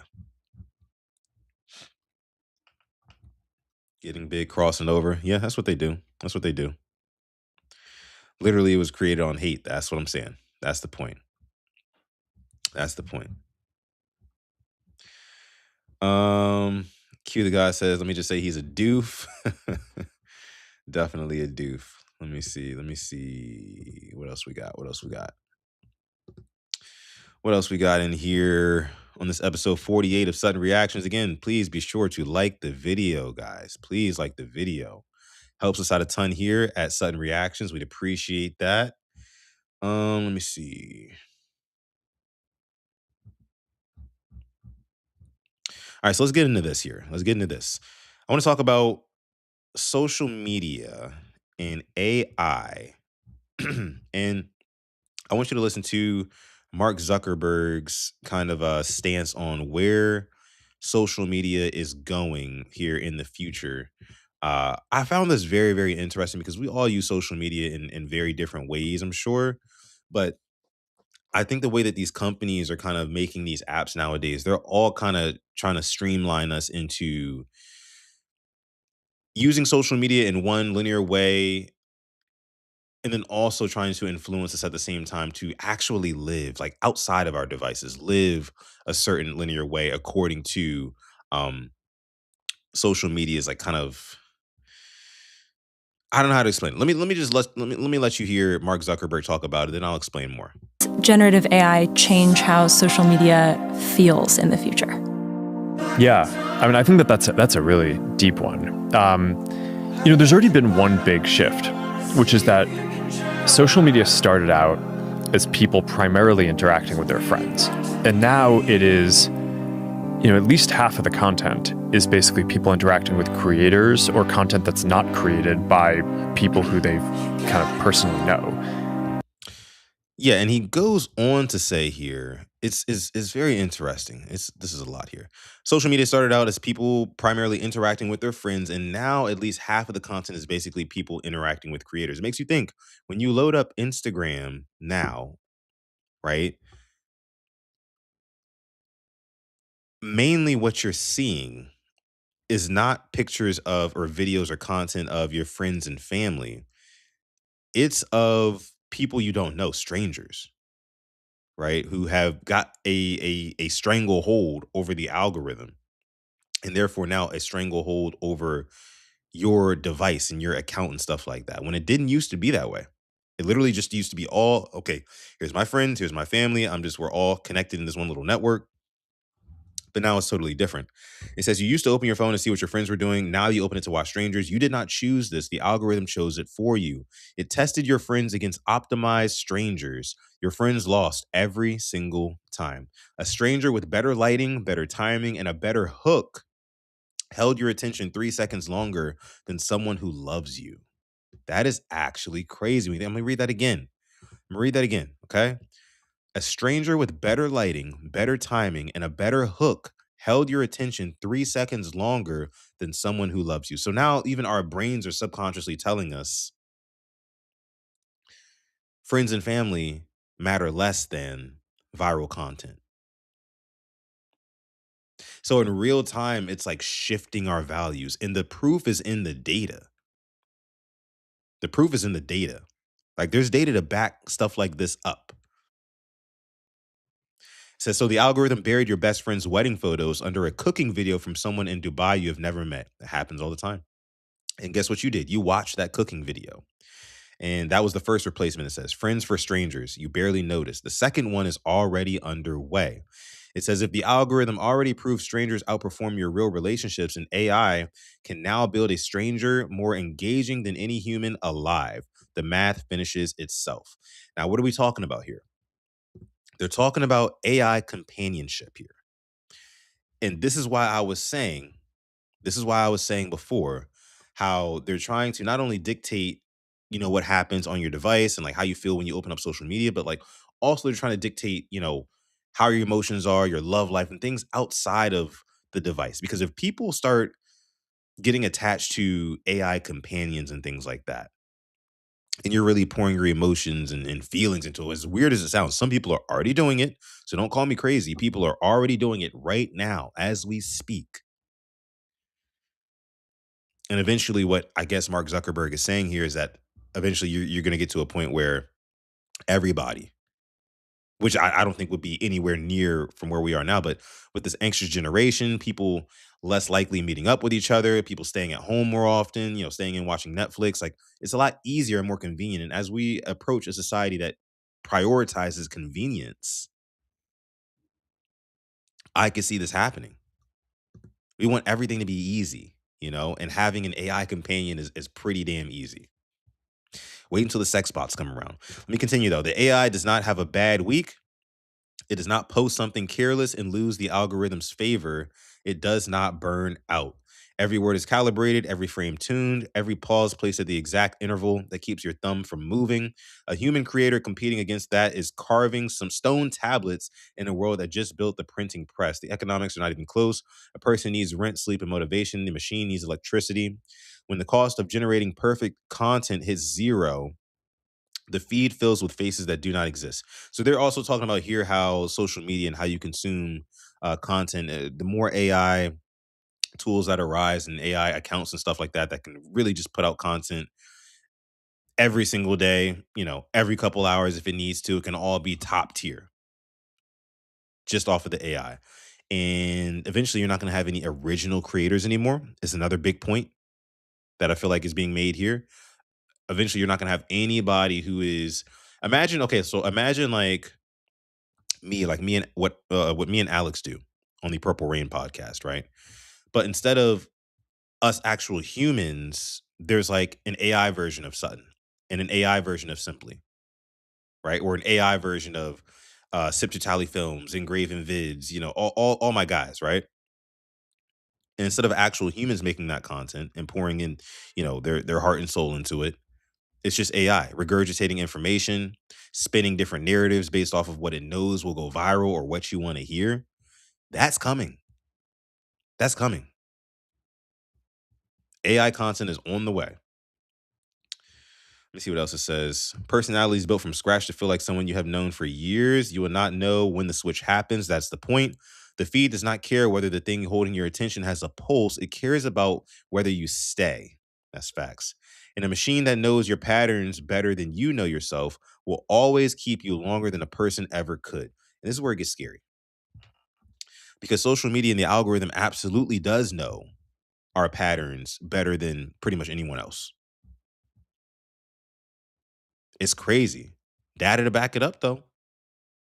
Because you got to realize every time you open up YouTube, every time you open up Instagram, every time you open up X, Facebook, Snapchat, whatever you use, and you scroll to one thing and you click on it, or you scroll by one thing and you just look at it for a couple of seconds, all you're doing is feeding data into the algorithm. It says, oh, he liked this.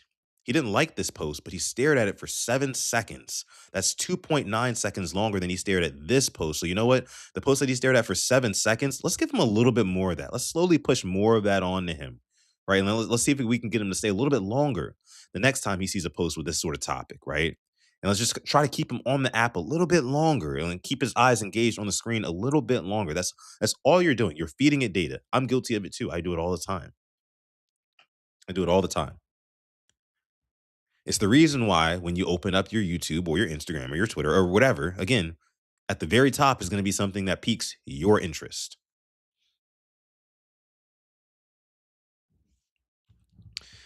Getting spooky, man. Let me see. Torres says that's exactly how the mindless videos on lives be having 5,000 people watching. It makes 0 sense. Brain rot. Brain rot. If it ain't fake or perfect, society don't like it. It's sad but true. Let me see. I know you are against AI, but AI has been helping me to reconnect to Christianity through Orthodox G9. Never heard of that. I'm also not against AI. I just think that there needs to be regulations, right? I just think that there needs to be brakes on the sports car, if you know what I mean. There needs to be brakes, handling, all that good stuff. Because right now we're just full speed ahead. Full speed ahead. Hoping we don't crash. This is why I'm glad I got off social media like 5 years ago. I've been so much happier without the doom scrolling. Wow. Shout out to Kogan, man. Clap it up for Kogan. 5 years sober of social media. 5 years social media sober. That's dope. That's dope. More power to you, man. This is why the new generation is socially awkward. Yeah, because we're all online. Why go anywhere else? IGN, I'm seeing 80% threads from OnlyFans. I don't see a whole lot of OnlyFans content. That's kind of how most of these streamers are. Yeah. AI slop is taking over, man. It's taking over. Scary stuff, though. But this is why, again, you got to stay grounded. You got to go touch grass. Got to go touch grass. And if there was any time that was more important to get our kids outside and playing again, it'd be now. It'd be right now. Just saying. Just saying. But all right, guys, I'm going to leave that there. And thus, this episode of Sutton Reactions.